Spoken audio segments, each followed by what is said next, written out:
Hal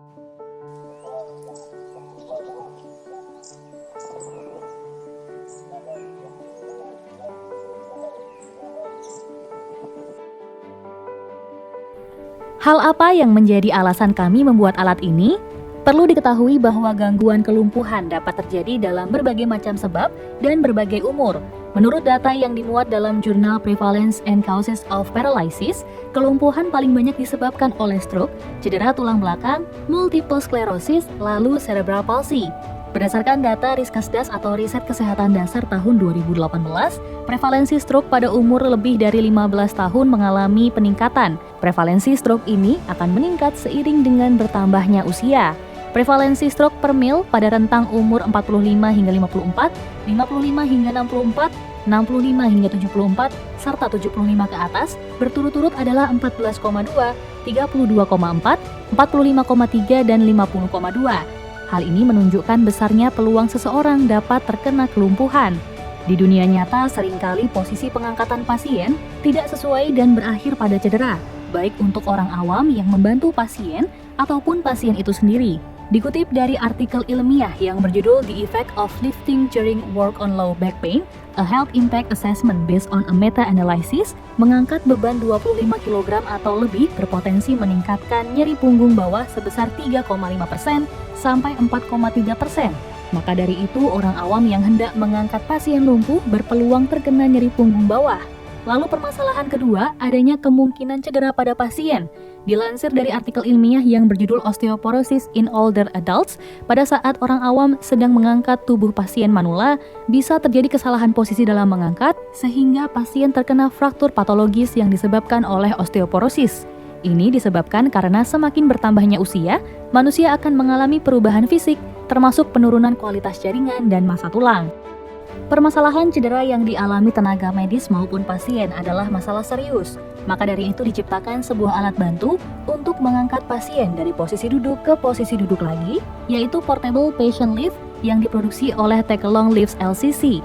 Namun alat ini masih memiliki kelemahan, yaitu ketidakmampuan untuk memindahkan semua anggota tubuh pasien ke dalam mobil dengan sempurna, karena alat ini tidak bisa diputar. Kami melihat peluang pada masalah tersebut untuk membuat alat modifikasi yang bernama Alter. Dengan adanya alat Alter diharapkan dapat meningkatkan efektivitas dan efisiensi dalam dunia kesehatan. Alat bernama Alter ini memiliki dimensi tinggi 1,2 meter, panjang 0,9 meter, dan lebar 0,7 meter. Alat ini memiliki 4 bagian utama, yaitu bagian kaki yang menjadi alas alat, lalu bagian badan yang berbentuk batang, bagian tangan, bagian yang menerima beban dari pasien, serta bagian pemutar yang berfungsi untuk memutar pasien. Selanjutnya saya akan menjelaskan mekanisme apa saja yang ada di alat ini. Mekanisme yang pertama adalah mekanisme adjustable. Artinya, alat ini bisa diatur ketinggiannya dengan mekanisme screw jack, sehingga saat worm gear diputar, arahnya akan mengikuti ulir pada lifting screw dan batang dapat bergerak ke arah atas. Selanjutnya adalah mekanisme rotatable. Alat ini bisa berputar sebesar 90 derajat dengan mekanisme yang mengadopsi dari prinsip engsel pintu yang sederhana.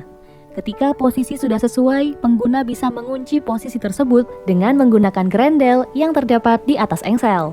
Lalu, bagaimana sih cara memakai alat ini?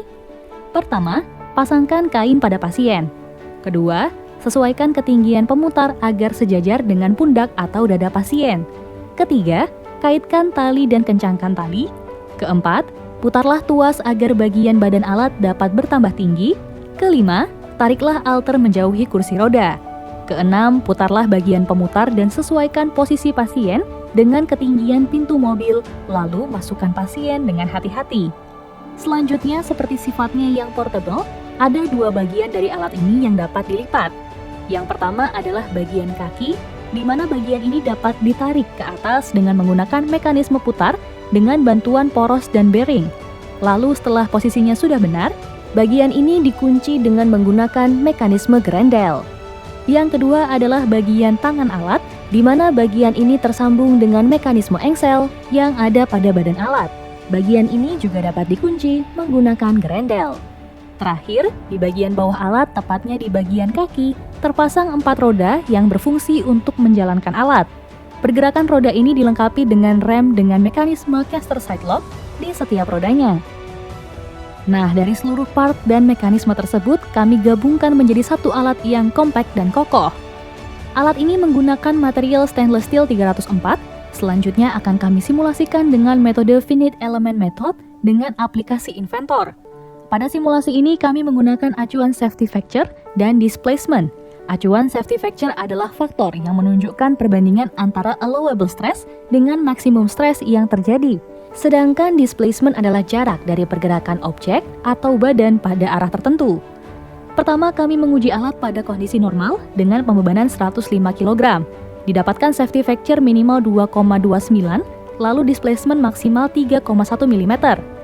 Kedua, kami menguji alat pada kondisi ditinggikan pada bagian badan alat sebesar 140 mm dengan pembebanan 105 kg. Didapatkan safety factor minimal 2 dan displacement 3,8 mm. Selain pengujian pada material komponen utama, kami juga melakukan pemilihan bahan yang tepat untuk kain dan tali. Kain yang kami pilih adalah kain parachute silk nilon, sedangkan tali yang kami pilih berbahan nilon. Bahan ini mampu menahan beban mencapai 120 kg.